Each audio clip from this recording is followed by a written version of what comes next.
বন্ধুগণ সব, ঠান্ডা কিন্তু আস্তে আস্তে পড়া শুরু হয়ে গেছে। তার বলতি হারকেল ভাই, আরে ঠান্ডা তো পড়তেছে, তার সঙ্গে সকালবেলা আবার কুয়াশাও পড়তেছে ভালো রকম।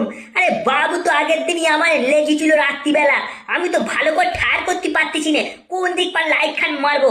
যেদিকেই তাকাচ্ছি সেই দিকে কেমন কুয়াশার কুয়াশা। তাজা বলেছিস টর্চ লাইট, এইবারে না কোনো আমি কিছু বুঝতেই পারতেছি না, কখন ঠান্ডা পড়তেছে, কখন গরম আসতেছে, কখন বৃষ্টি হচ্ছে।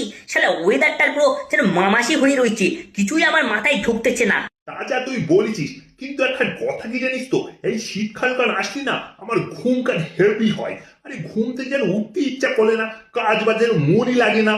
সেখান কথা একদম তুমি ঠিক বলেছো হ্যারকেল ভাই, কিন্তু দুঃখের কথা খান কি জানো দিন, আরে আমারই তো ঘুমকান ভালো করে হয় না শীতকালে। আরে রাত দুপুরে যেই দুটো চোখ একটুখান বন্ধ করবো, বাবু আমার হাত দিয়ে মুতিলে চল যায়। আর কারো পেলো না।